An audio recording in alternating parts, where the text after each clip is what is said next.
인터뷰. 모두를 위한, 모두를 향한, 모두의 궁금증 훅 인터뷰. 코로나도 무서운데 델타 변이 바이러스 더 무섭습니다. 앞으로 또 새로운 변이 바이러스 나오면 어떻게 하지? 걱정이기도 합니다. 오늘 2,000명대 확진자. 그런데 걱정인 것은 이게 정점이 아니라고 하는 소리 때문에 그렇습니다. 현재 거리두기 4단계인데 더 엄격한 조치 필요한가요? 현재 코로나 상황 궁금한 점 풀어보겠습니다. 이재갑 한림대 강남성심병원 감염내과 교수, 안녕하세요. 네, 안녕하세요. 교수님, 2,000명대를 넘었습니다. 이 상황 어떻게 보고 계시는지요? 예, 일단 델타 변이의 전파력이 무섭다는 것을 아주 여실히 보여주고 있고요. 예. 또한 이게 여름 휴가랑 이런 것들이 겹치면서 국민들의 그런 거리두기에 대한 동참이나 이런 부분들이 조금 작년보다는 조금 덜 나타나고 있는 게 아닌가. 네. 이런 부분도 사실 우려되고 있습니다. 네. 4차 유행 아직 정점이 아니라고요? 일단 지금 여러 이제 그 연구소나 뭐 여러 대학에서 지금의 상황을 반영해서 일단은 수학적 모델링을 1, 2주 이후에 상황도 모델링을 하고 있는데 다 커브가 안 좋거든요. 그래서 다 지금 그대로 있으면 계속 확진자 늘어날 거다. 이렇게 얘기를 하고 있어서 뭔가 이제 대책을 빨리 강구해서 준비를 해야지 그래도 지금 상황을 좀 꺾을 수 있지 않을까 이렇게 예상을 하고 있습니다. 앞으로 더 늘어날 수 있다고요? 예, 지금 모든 이제 예측치들이 다 이제 확진자가 늘어날 거라고 지금 예상을 하고 있는데 이게 이제 지금의 상황에서의 지금처럼 이제 방역의 조건들을 바꾸지 않으면에 대한 부분이 일종의 경고거든요. 수학적 모델링은. 네. 그러니까 이제 그런 모델링을 바탕으로 해서 어떤 조치들이 지금의 상황을 좀 그래도 완화시킬 수 있는지 이런 부분들을 고민해서 적용을 할 필요가 있다는 거죠. 교수님은 네. 정점이 언제쯤이라고 이렇게 예측하고 계십니까?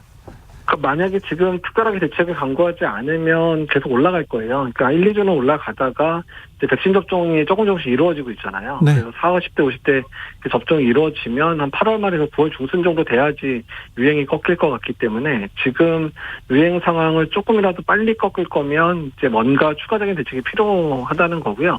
그리고 추가적인 대책이 필요한 이유 중에 하나는 지금 의료 체계, 특히 중환자 의료 체계의 포화가 지금 아주 빨라지고 있거든요. 네. 그래서 이제 이런 부분, 의료 체계가 감당 가능한 수준을 만들기 위해서라도 일단은 지금 상황에서는 유행을 빨리 좀 꺾을 대책들이 필요하다는 겁니다. 4단계도 엄청나게 강한 조처인데 추가적인 대책이라면 뭐가 있을까요? 일단 이제 그 비수도권의 확진자의 증가세가 계속되고 있거든요. 네. 700-800명 이상 지금 나오기 때문에 비수도권 아직 3단계다 보니까 일단은 아주 안정된 지역을 빼놓고 다 4단계로 격상하는 부분은 당연히 고민을 할 필요가 있고요. 예. 그리고 수도권도 조금 정점 찍는 것 같더니 어제 1,300명 넘으면서 다시 증가치수로 바뀌고 있어서 네. 그래서 뭔가 좀 가시적으로 사람들로 하여금 거리두기가 정말 필요하다는 거를 좀 알려줄 수 있는 그런 정책들. 뭐 예전에 우리가 겨울철에 3차 형태 있었던 뭐 카페에서의 테이크아웃만 한다든지 영업시간을 9시로 당긴다든지 뭐 이런 부분들도 고민해 볼 수는 있을 것 같고요. 근데 네. 그 부분에 있어서는 일단 전제 조건은 그 경제적 피해를 보는 분들에 대한 보상을 확실히 약속을 하고 나서 시행을 해야 되는 측면들은 당연히 필요하고요. 만약에 이제 그런 부분도 만약에 시행을 못한다 그러면 지금 상황에서는 조금이라도 방역에 문제가 있는 그런 이제 그 장소라든지 또는 뭐 업종이나 이런 데는 강력하게 이제 처벌을 한다든지 문을 닫게 한다든지 이런 방식으로밖에 할 수 있는 방법이 없습니다. 수도권 같은 경우에는요. 코로나 새로운 국면으로 접어든 거 아닌가 이런 생각도 해봅니다.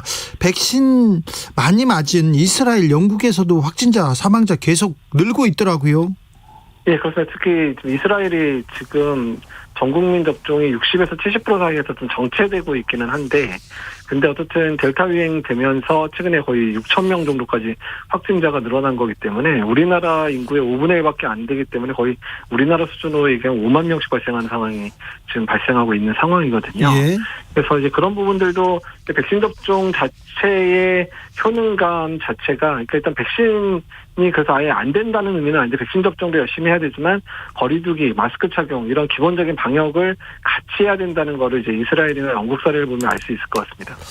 백신을 접종해도 집단 면역은 불가능하다. 5차 유행은 막을 수 없을 것이라는 우려가 국내에서도 제기되고 있습니다. 새로운 방역 전략 필요한가요?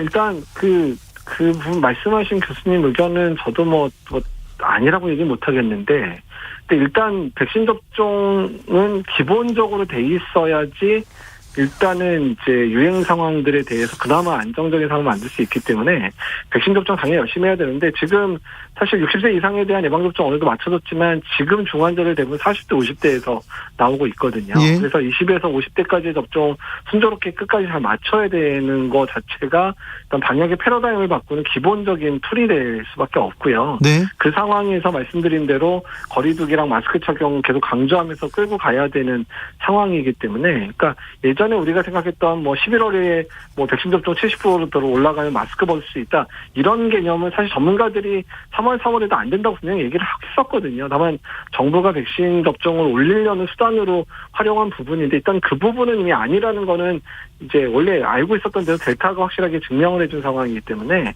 일단은 앞으로 코로나19로부터 안전하게 살 수 있는 여러 가지 방법들을 어떻게 동원할 거냐에 대한 고민들을 해야 되고요. 이전으로 완전히 돌아가는 삶은 적어도 1, 2년 내에는 힘들 거라고 생각을 하고 삶의 패턴을 바꾸는 노력이 지금 필요한 상황입니다. 11월에 70% 이상 백신 접종을 해도 집단 면역은 불가능하고, 그리고 자유롭게 해외를 오가고 그런 이동도 불가능하군요. 마스크는 써야 되고요.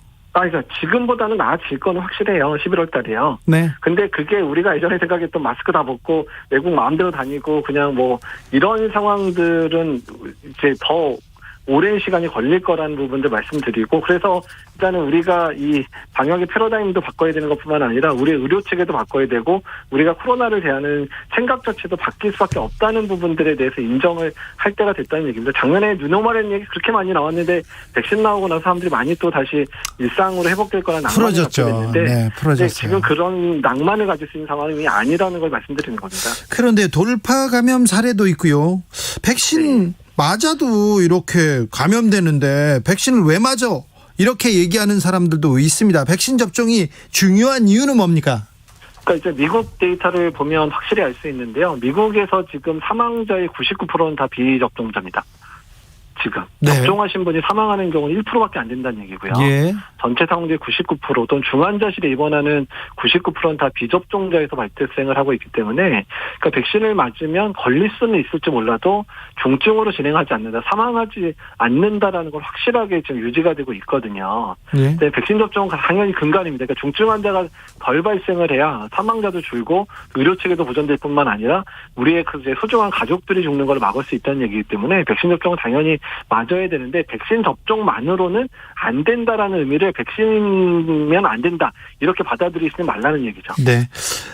백신 수급 차질이 좀 있습니다. 그래서 2차 접종 간격이 늘어났는데 네. 이게 유행을 좀 잠재우기에는 조금 좀 문제인 거 아닌가, 이렇게 지적하는 사람도 있습니다.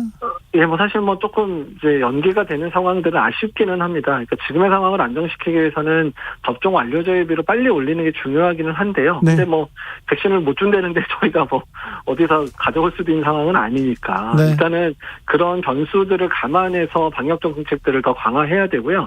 접종 기간이 늘어나게 되면 효과가 떨어지는 문제보다는 저희가 걱정하는 효과는 안 떨어지고 괜찮거든요. 네. 다만 이제 4주 간격일 때는 이제 4주일 때 맞아서 면역이 확 올라가니까 돌파 감염이나 이런 부분들을 훨씬 줄일 수 있는데, 그 6주간의 간격 사이에 내가 좀 느슨하게 생활하다 보면 그 사이에 감염되는 수 있기 때문에 오히려 접종하시고 나서 더 주의하면서 생활을 하셔야 된다라고 받아들이시는 게 더 나을 것 같습니다. 효과가 떨어지는 건 아니라고요?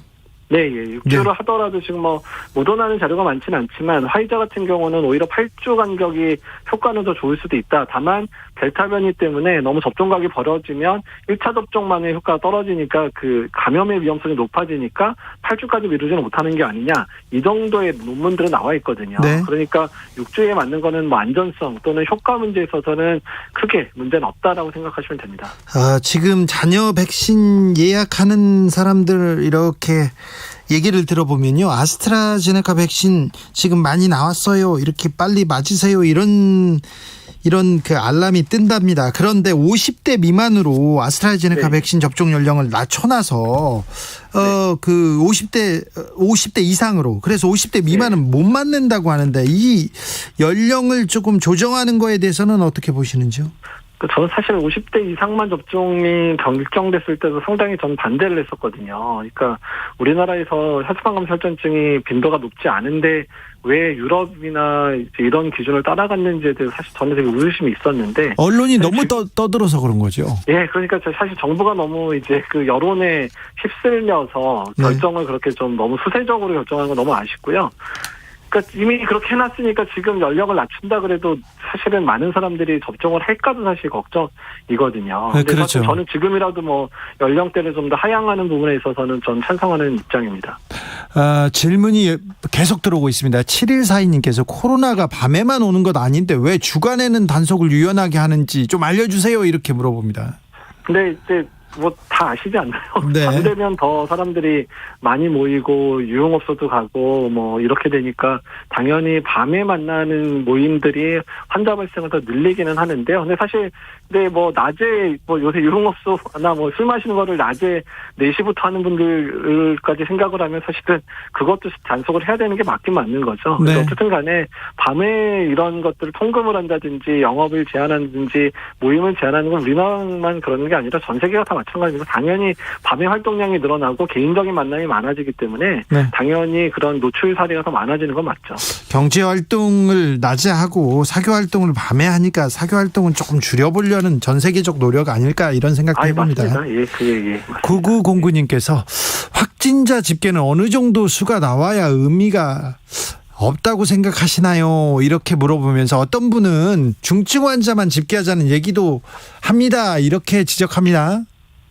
이제 중증 환자만 집계를 하려면, 그러니까 우리의 의료 체계 자체가 변화가 돼 있어야 됩니다. 그러니까 우리나라는 일단은 지금은 확진되면 다 어떻든 뭐 생활치료센터에 입소하거나 병원에 입원하게 돼 있잖아요. 예. 그러니까 확진자 전체의 숫자가 다 어딘가 입소를 하거나 입원해야 되는 상황에서 확진자 숫자가 되게 중요한 부담이 되는 거죠. 네. 그러니까 일단은 이제 전반적인 치료 여건이 좋아지고 백신 접종을 많이 해서 이제 중증으로 진행하는 환자가 적고 입원하는 환자가 줄어든다 그러면 일단 당연히 뭐 재택치료도 가능해지는 거고 이렇게 되면 당연히 확진자 숫자가 중요한 게 아니라 입원하는 숫자 또는 중환자실 가는 숫자가 중요해지는데요. 그러니까 아직은 우리가 그거를 따라가기엔 접종률이 너무 낮다는 거죠. 네. 예. 3298님께서 델타 변이는 마스크를 써도 감염이 되나요? 물어봅니다. 그거는 아닌데 마스크를 착용을 잘 하시면 일단은 이제 예방이 되는 건 맞는데요. 다만 너무 장기간 이제 만남을 하시거나 그럼 마스크가 풀어질 수도 있죠. 그리고 식사나 이런 시간 잠깐이라도 마스크를 내렸을 때 아주 짧은 시간에 전파될 가능성이 높기 때문에 일단은 사람 간의 만남의 시간들로 짧게 하셔야 되고 마스크 착용을 벗을 수 있는 시간을 최소화해야지 델타 변이의 전파를 막을 수 있는 5분 10분만 마스크 벗고 있어도 대부분 전파된다고 하는 상황이니까요. 네. 6389님께서 교수님 우리나라에서 우리나라에서 임상시험 최종 단계에 들어간 그 백신 말입니다. 우리나라에서 시작되는 백신 희망은 있습니까? 이렇게 물어봅니다.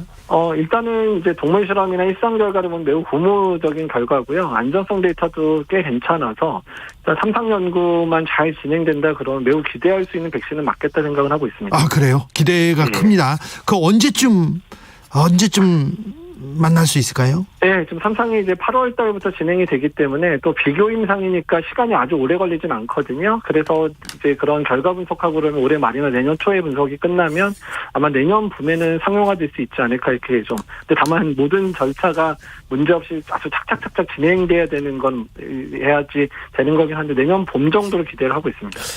광복절 연휴가 예정돼 있습니다. 이때까지 휴가를 계획하시는 분들 많습니다. 저는 광복절 연휴에 어디 가는 거 취소했습니다. 선생님. 감사합니다. 아니요, 감사할 건 아니고. 마지막으로 국민들께 당부의 말씀 부탁드리겠습니다. 위기일 때 제일 중요한 거는 기본을 잘하는 거거든요. 기본을 잘하면 다시 이겨낼 수 있기 때문에 마스크 착용, 개인위생, 그리고 사람과의 만남 줄이시는 거, 그리고 이제 백신 접종 하셔야 될 분 꼭 백신 접종 맞는 거, 이거를 충분히 잘해주시면 어떻든 우리 국민들께서 다 지금까지 3차까지 이겼는데 4차 못 이겨내겠습니까? 어쨌든 네. 기본에 제발 충실해 주셨으면 좋겠습니다. 알겠습니다. 4차 유행 이겨낼 수 있죠? 네, 이겨내야죠. 예. 지금까지 이재갑 교수였습니다. 감사합니다. 예, 감사합니다.